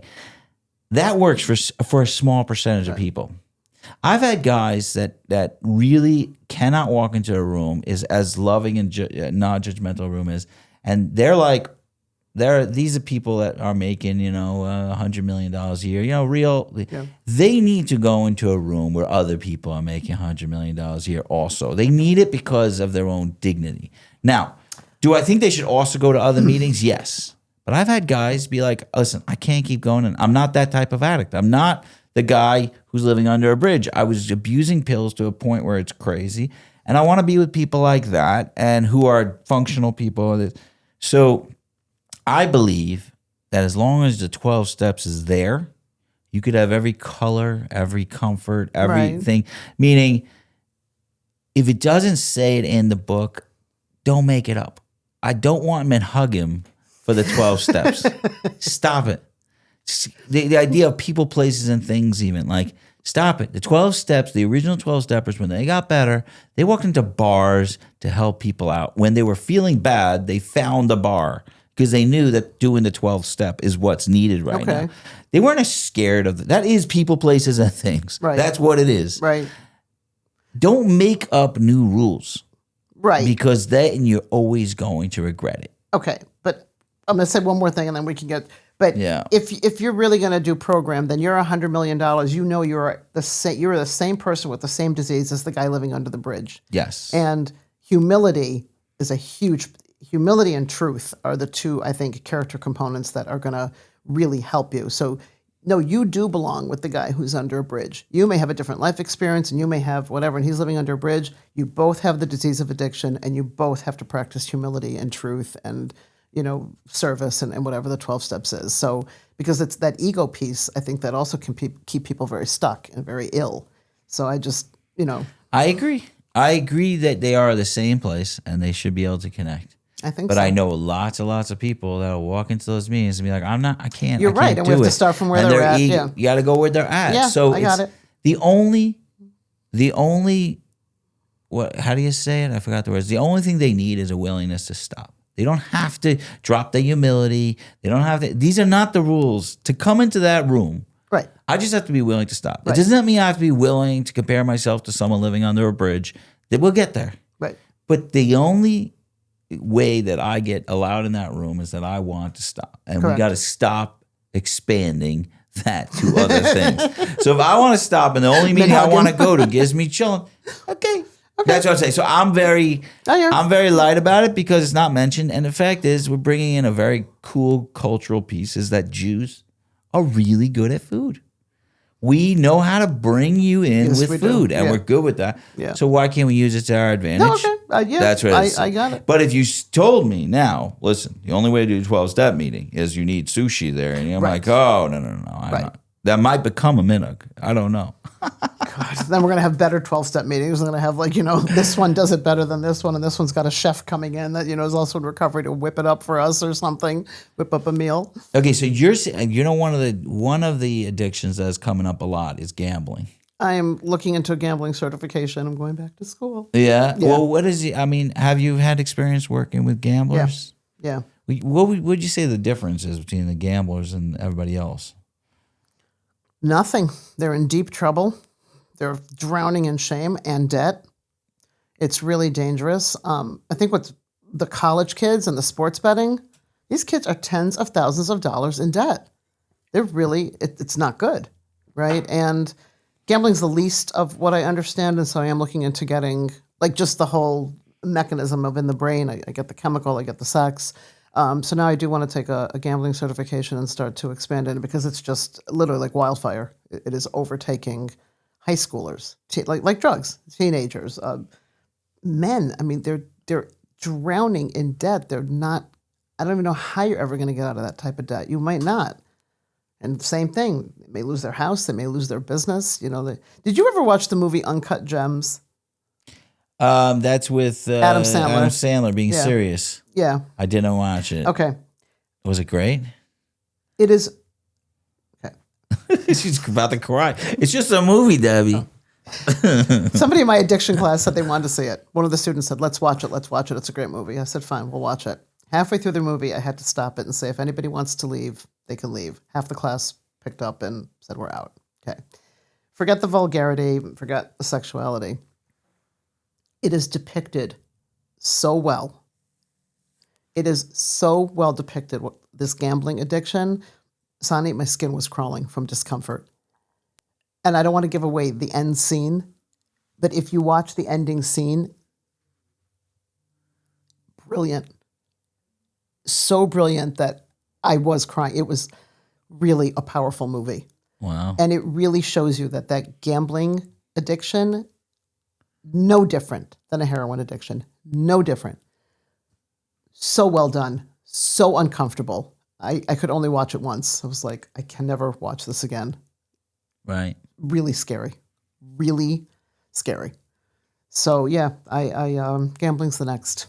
Yeah. Well, I found with gambling, it's almost like I see kind of gambling and sex addiction as in a similar category. And I'll tell you why. I'm just curious what you think. They both really hurt the people near you. Like really. I mean, so the empathy towards the addict it's really hard to find. And I'm talking about everybody near you. Like everybody. The betrayal trauma is very intense. I mean, with gambling, everybody's taking all the money from anybody that they know. They've gambled away college funds and family money and the house and the car. And it's hidden. If you're living with somebody who has an alcohol problem or a pill problem or a drug problem, you can see it at some level. You can't live with somebody and never see it, right? They're weaving, their words are slurring, their eyes are red, their nose is bleeding. Like there is a physical sign that you're going to pick up on somewhere, somehow. So the bottom is not as much of a surprise. Right. In sex addiction, that bottom is always so painful, right? Let's say the partner, let's say they're women. They find out they have a disease. The police knock at your door, right? Like there is something really bad that has happened. And the same thing in gambling. If you're, again, one of these people, he's got accounts and this and that, you don't know what's going on all of a sudden. And plus there's people involved that can be like, let's say, not so pleasant. The bottom is terrible. And there was no way you knew, right? In sex addiction, women don't know. They know something is up. They know something's up. Do they always know?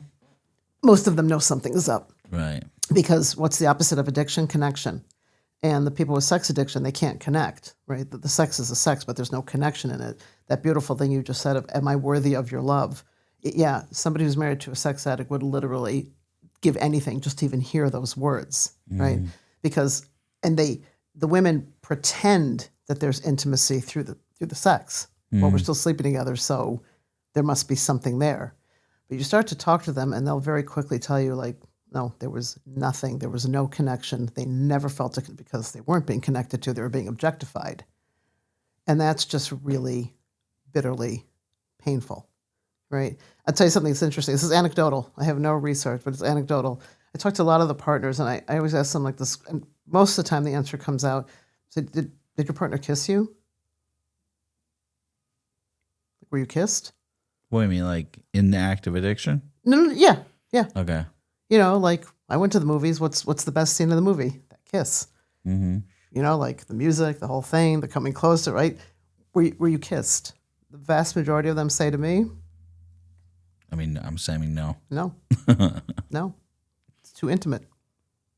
Kissing is way more intimate than sex. You're breathing someone in. You literally, it's all of your senses. I mean, that was the one rule in Pretty Woman. Just saying. But you understand what I'm saying? Yeah. And they know that. But again, who are they going to tell that to? But they all look at me, these women, and they start crying. They're like, how did you know that? Right? Because there's no connection. And kissing is, I think, the most intimate thing you could, right? You're literally in someone's face. I mean, you know, that's why everybody makes the biggest deal out of it. Well, I have what have you seen marriages work after addiction, after sex addiction? Yeah. Tell me a little about that, because a lot of the spouses are, you know, come to me like, how am I supposed to continue here? You know, like what is the future for someone like that? You got to really strip it down to the basic. Like it whatever you had is over. And there has to be a willingness, again, you're going to rebuild something completely different. The trust takes years to rebuild, years. I think that the person who had the disease of addiction does have to do the living amends daily, even if the wife continues to be. And I had discussion, let's call it a discussion with another therapist who's like, well, you know, she's just got to get over her trauma and stuff. I'm like, no, his disease caused this in her. He needs to be gentle and support that for as long as she needs it. And if that means he does have to call her 12 times a day and say, sweetie, I love you. You're the only one. And yeah, because that's what this disease did. So, but I have seen marriages. I've seen marriages that really have gotten unbelievably beautiful. I've worked with couples where there was so much screaming, like you think you have to call the cops. Like it's really not. But it's like birth. They're birthing a new marriage. But yeah, they can really go on to have incredibly successful, intimate, connected marriages. But it takes years. Right. This is not for the faint of heart, and I know that. Let's take a situation which I've been the most familiar with, which is the man is the sex addict and the woman is the partner of that. And I've seen a variation of women being involved, super involved, not involved at all. Like, what level of involved should they be in terms situation? of check your phone and this and that, and in terms of like, is he getting to meetings? Is he doing that? Like, there's all different levels of involved. Yeah. I've seen, you know, wives be like 100%, like trying to bring it all back together themselves, almost like micromanaging it. And then I've seen the complete opposite of not being involved. Like where. So I think this is general. I think it kind of swung from this way to this way. I think what I was originally taught was he does him and you do you, right? Let him do his thing. You work your program. You become strong. You put your higher power in your higher power, God, and not him. And whatever he does, he does. Sure, you protect yourself, right? You can use physical protection if you don't want to, you know, end up with something. You can separate your money. You can do all this, but he does him and you do you. That used to be kind of like what I was told. It's different now. Now it's whatever the partner needs to feel comfortable. If that means you put a tracker on your phone, you put a tracker on your phone. If that means you text your wife every 7 minutes with a camera, this is where I am, then that's what you do. If that means you do a lie detector test, you do a lie detector test. So I think it's definitely shifted into being much more. So you found no matter what level, let's say this woman is like like you're saying, like I'm tracking your phone. I Right. mean, the responsibility of the addict is Just to go with it. just go with It's it because living we're daily building amends. trust. It's living daily That's amends. a form of living Yeah. daily amends. Yeah. Because again, how was she supposed to know? She didn't know. It's not just the addiction. I took the half of this partner trauma course, right? I'm taking the other half in February. They had the most interesting statistic. What percentage of women married to people with sex addiction will stay if only their partners stop lying to them? That's their only criteria. Meaning they could still go out and do this stuff? Well, do you have more criteria? well, but I mean, I think but whatever is being done is known. The variable here was the lying. Okay. I mean, I feel like there must be more variables, but okay, I'll go with that. What is the percentage? I don't know. More than 80%. It's either 82 or 88. Like the lying is the most Stop hurtful. lying to me. Don't lie to me. They'll stay. Just don't lie to me. I Obviously, mean, I'm going to act out right now. Well, no, Call it's obviously it's the acting out. Don't act out. But if you're going to act out, at least let me know about it. Right? Because that's where sex addiction, I think, is the most damaging, because you're literally being hurt by a drug that is another human being in some way, shape, and form in the most intimate ways possible, and you had no idea. You had no idea. And you were gaslit. It was you're too needy, you're too this, you're too that, like, what's wrong with you? I'm fine, everything's fine, da-da-da. And the women feel it. They totally feel it. So no, I don't think the study was, go continue to act out. But in this particular, what they were looking at is how important is that lying component, which is huge. Right. I gotta push back on this. The other thing you said before about it swinging back on the pendulum of, I mean, that level of intense control. I'm wondering if the marriage will actually work if there's that intense level of I need to check out where you are all the time, because the people I've worked with, the more involved that the spouse became, the more there was no chance of getting better. Like, I just found it to be a real block. Why? Meaning, I think that they started feeling I'm not doing this for myself. I'm doing this for someone else. I'm not really working on this stuff. It's just this woman is after me. They're out to get me. They're just like punishing me every single day. At a certain point, they just be like, what am I doing this for? What am I getting from this? That whole thing of they're punishing me every single day, that's the warped thinking. You're not being punished. You're being given a chance to make amends and rebuild trust with the person who you say is the most important person for you, right? That is the addictive thinking. There's this wonderful movie called The Goat. Did you ever see it? It's about Earl. I forgot his last name. Very embarrassing that you're saying several movies I haven't seen. I guess we have to go to the movies. We have to go to the movies. Anyway, it's about this basketball player back in like the 60s or 70s. He was he was very short, but he was very quick and light. So they called him the GOAT, right? Greatest of all time. But he was very lithe on his feet. Anyway, so he comes from the inner city, and this was his chance to make it out. And he ends up going to a high school where they give him a scholarship, and he meets this girl, and of course he's sneaking into her room every night, and he's with her, and then he sneaks out at 5 o'clock in the morning, and the whole drill.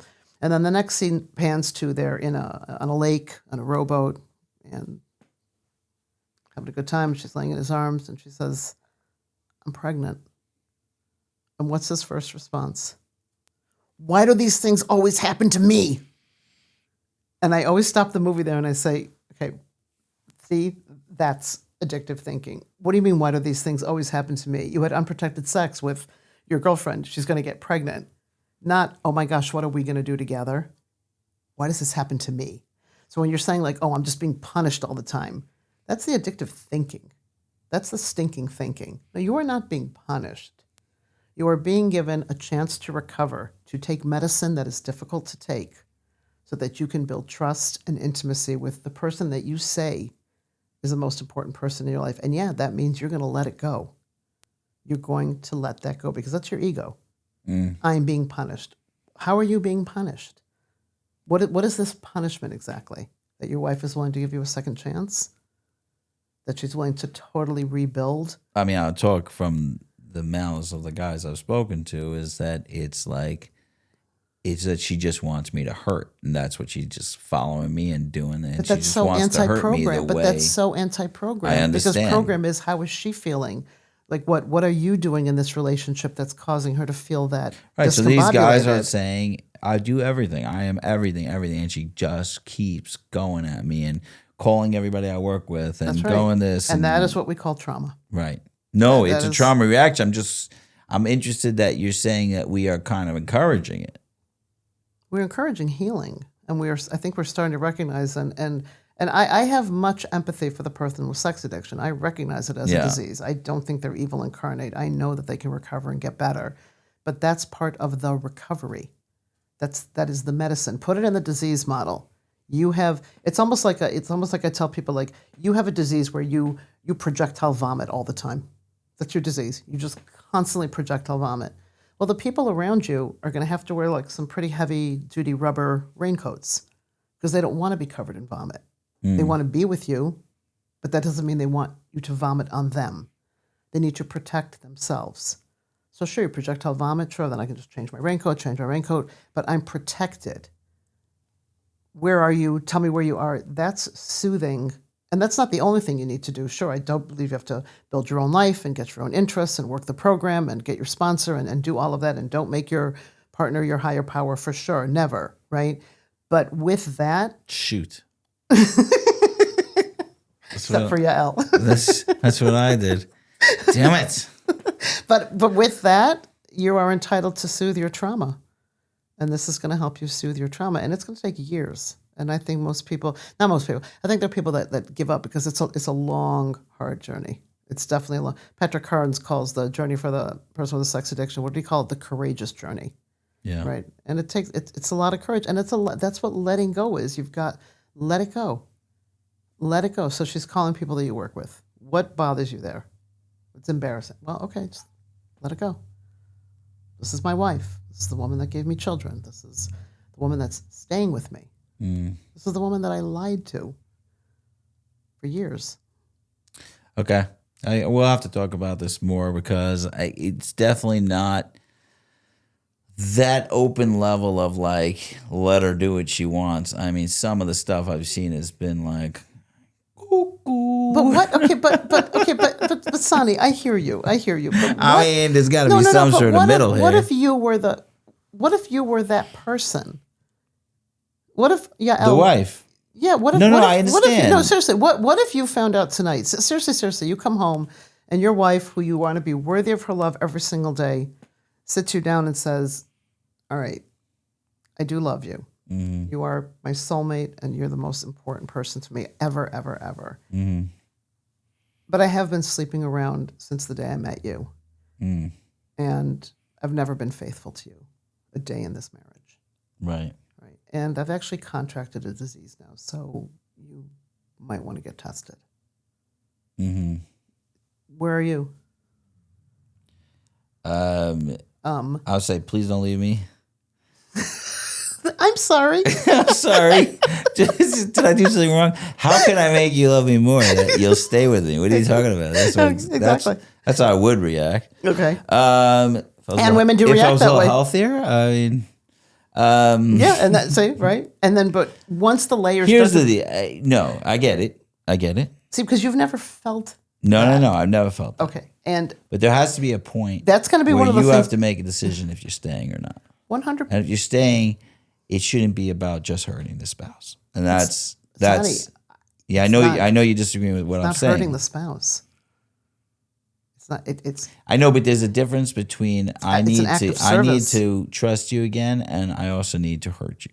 Oh, well, the partner does have to go through the period of anger for sure. Yes. And some of the things they do. I'm just definitely. saying to encourage it as like this is our plan for the future is not necessarily helpful for anybody. No, it's not going to be a plan for the next 20 years. But early recovery, as you know, is 3 to 5 years. Yes, it's a long time, and this is not azithromax. You don't take 5 goopy pink pills or whatever, and then you feel better. Right. This is months and years. And so, yeah, if we need that period of time, the woman has to be able to go through her process. You can't tell her not to. And that's really, this is the toughest thing with sex addiction that I think. Mm-hmm. You have a disease. No problem. Your disease has literally destroyed the person that you are closest to because of your disease process, right? Yeah. Now, it's only God could make this type of arrangement. So now you have somebody with this disease. Now they have let go of their drug, their thing that makes them feel better. They can't deal with emotions. They're completely open and exposed and raw and sensitive, and they hate themselves. Now they have to live with somebody who 24/7 is so angry with them and letting them have it, and they have nothing to cushion it because they've given up the drug, right? And here you have this person who is going at it, intense, and it's like, wow, how is this supposed to work? The one thing he hates the most, which is to be shamed and insulted and feel guilty, right, for what he did, and there's no protection there, is being lobbed at him 24/7. It's quite an interesting dynamic. Yeah. It sounds like a Saturday Night Live skit if it wasn't real, right? Well, the way Saturday Night Live is now, and it's not funny. But yeah. No, but you hear what I'm saying? Yeah. And that's the tough work, and you really have to weave. It's really intense work. I mean, I love when people say, I know that I go devil's advocate a little too much. No, I like it. I'm agreeing with you. And also I sometimes, because I get clinical about it, I don't talk about the rage that I believe that is completely justified And in a necessary. partner that to feel And necessary. and necessary. And And to be necessary. told that they have to chill out, stop being crazy is, I think, very not kind and not therapeutic. So I'm not. I was asking this question kind of from the therapist perspective of like, how do we find some sort of middle ground? But I think I do have to make it clear, because sometimes I say things and it's not clear that I mean, if there's ever a time to be rageful, it's that the person who's supposed to be the closest to you is betraying you on a daily basis. Daily. And you don't know. Yeah. No, I mean, the stories I've heard about, even like when they're being intimate with you, they're betraying you at the same time. Like I've seen stuff that's like absolutely horrendous to somebody who feels that they're being intimate with somebody, and it's the opposite of intimacy. For sure. So, For yeah. sure. So I am curious, because again, this is not my specialty, I guess, although I've bumped into it many, many hundreds of times.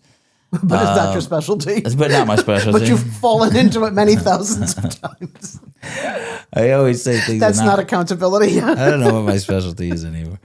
But Podcasting, we already decided you're becoming an influencer. yeah, I'm just a podcaster. No one knows I'm a therapist anymore. That's People right. come over to me like, "Are you with?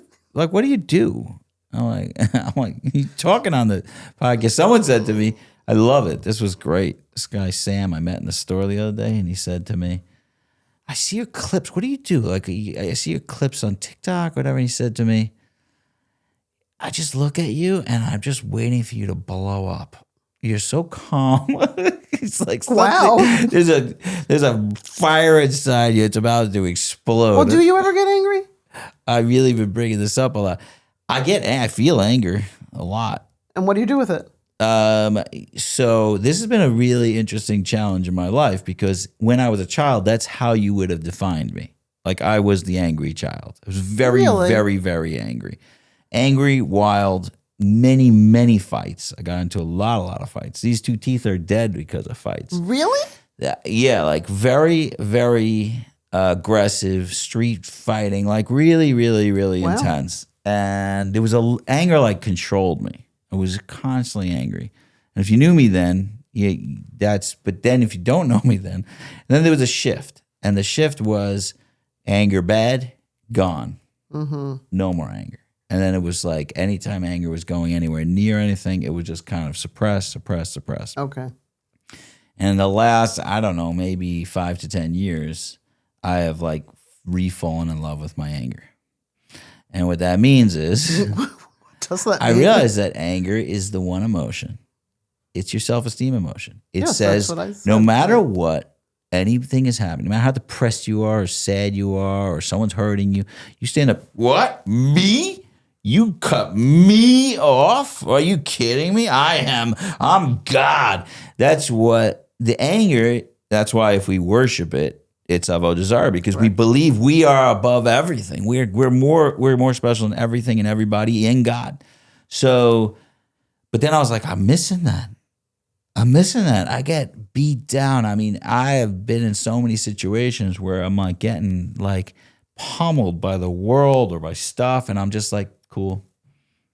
And a lot of it was about not believing that I'm worthy enough to be angry. Like, why should somebody treat me nicely? And all of a sudden I started going, oh, that hurts. You know what? I'm furious. Like, and I feel it inside.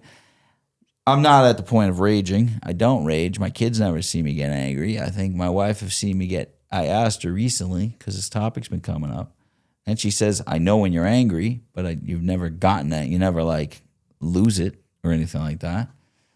The scenes in the movies where a guy like wrecks a room, like that's I look at that jealously. I like, oh my gosh, look at that, like that abandon of control, slamming stuff against Feels the good. walls. But like, I watch people throw a cell phone. I'm like, oh my God, what a beautiful freedom that you good. could just explode.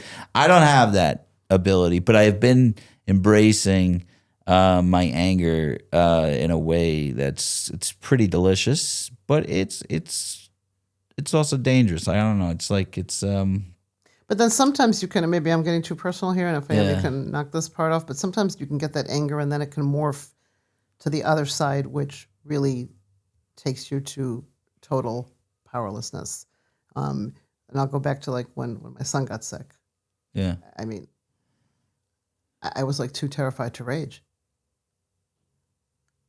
Like I was literally too scared to be angry. Why? Because I'm begging for mercy. I didn't have the right to be angry. I just want mercy. Like, how can I be angry when there's a guillotine on my neck, right? Like, so you can get to that level of rage where you are just so, I couldn't believe it, right? I had just gotten divorced, and I remember standing in that clinic and literally looked up at the ceiling and said, you have got to be kidding me, God. Like, you have got to be kidding me. I am barely treading water. I was just too terrified to be angry. I was just like, no, like you can't do this, right? You can go to that other, right? I even said to an Israeli guy recently, I said, I need more Israeli in me, right? Because they get angry, right? They fight.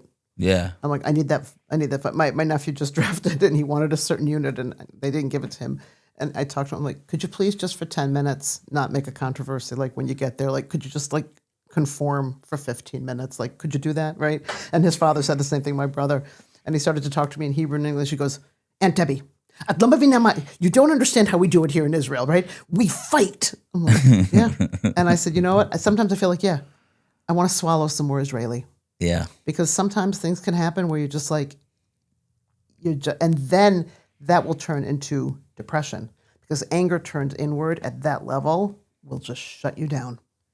Yeah. Do you understand what I'm saying? Like you're done. If you don't express it. Correct. Yeah. And that's the people that have addiction. They are so angry that they're just completely shut down. Right. And so they have to go through the anger and the partners have to go through their anger. But it's an interesting thing. Of course I was angry. God, I was so angry. But no, I can't be angry. That's no. Right. If I ever wanted to throw anything across anywhere, it was just like, Yeah.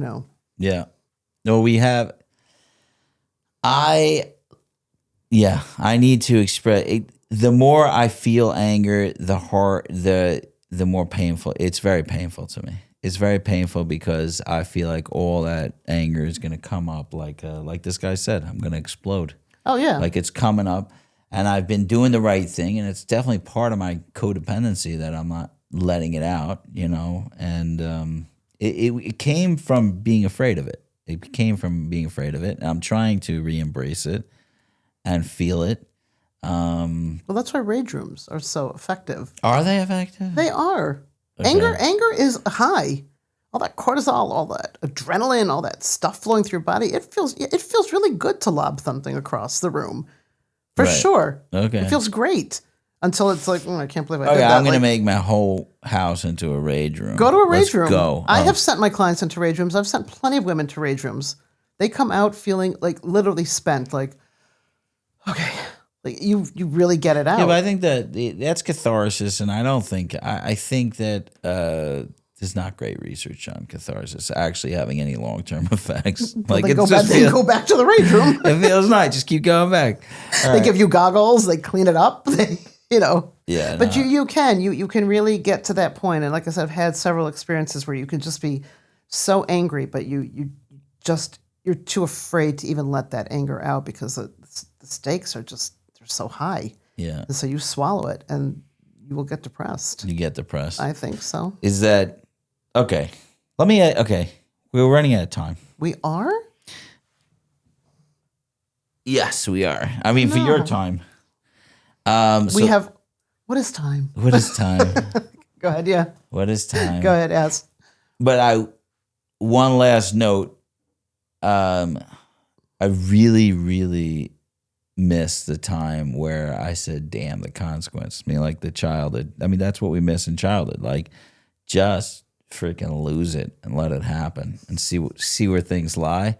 I would love to do it. Anyway, we're not doing that. But go ahead. We're not doing it. No, we're not. You gotta wait till when? I don't know when. Never. That's adulthood. All right. Here's the question. The rooftop question.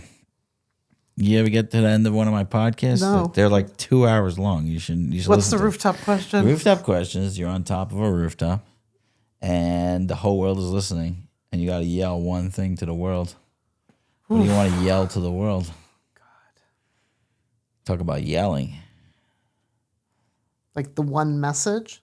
Well, I find that many people have many rooftop yells, but one that's coming to you now. Like, well, what should the world know? There are many thousands of people listening to my podcast. All you need is love. Wow. Yes, love, Yeah. love, Right. love. That's the only way we're going to get out of anything that we're in today is going to be with love and understanding. We've tried we've tried it every other way. We've tried harsh. We've tried dogmatic. It's love. That's it. It's going to get us out of the non-connection. It's going to get us out of the empty. It's going to get us out of the trying to find some meaning. We just have to get back to acceptance and love of people. Right. That's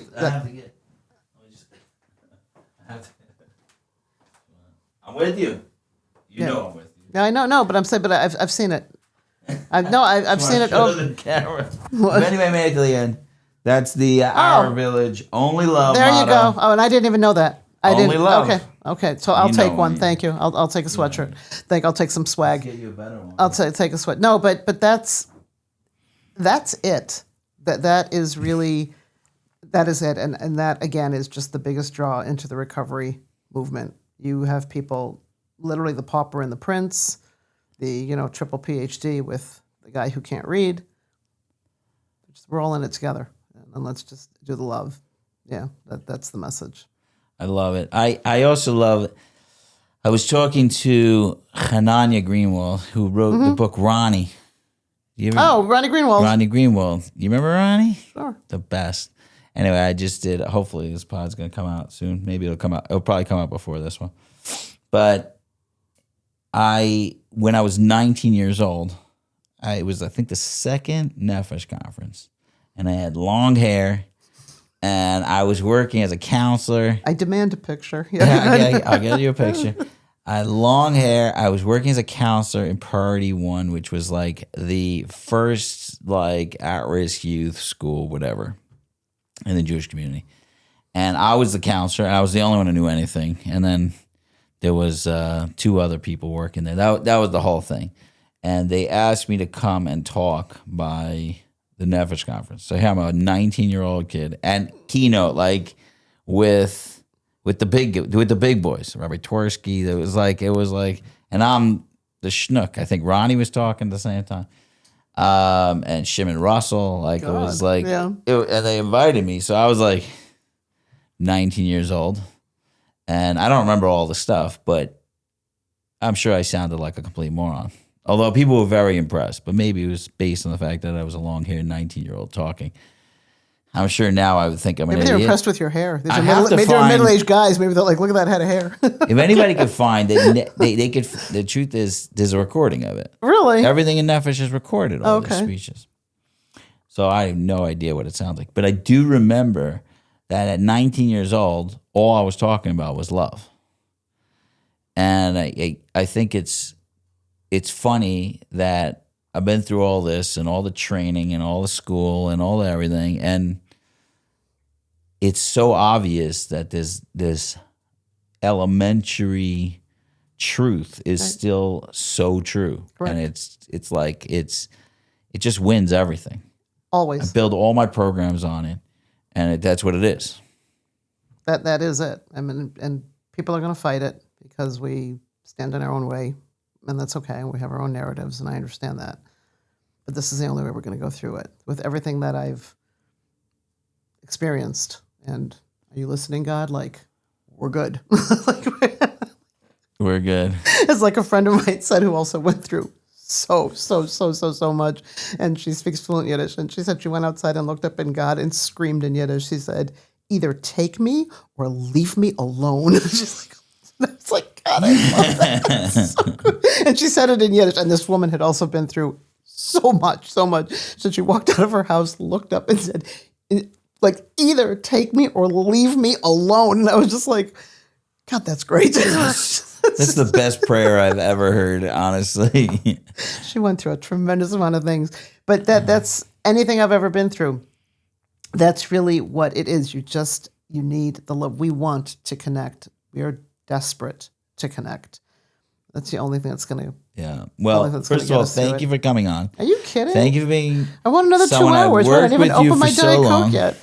My pleasure. This is great. I really, really appreciate. I mean, I feel like we could have talked for hours and hours more. I'll come back. We do talk in Yeah. 5-minute segments, You give me 3. 3-minute You give me 3. segments. You give me 3. It's 20 phone calls, and 2 every time messages. she's like, "Oh my God, you answered! Sonny, Wow!" because I used to do real estate. You are the formula of when I did 50 cold calls leads to 10 appointments, leads to 2 listings, leads to a commission. 20 phone calls to Sonny leads to 3 messages, leads to a phone call where I get 30 seconds. It's like a math formula. It was a good 30 seconds. Well, what do I want me to tell you? That's why I make the phone calls. Okay, wait, I'm on phone call number 1. I make them quickly.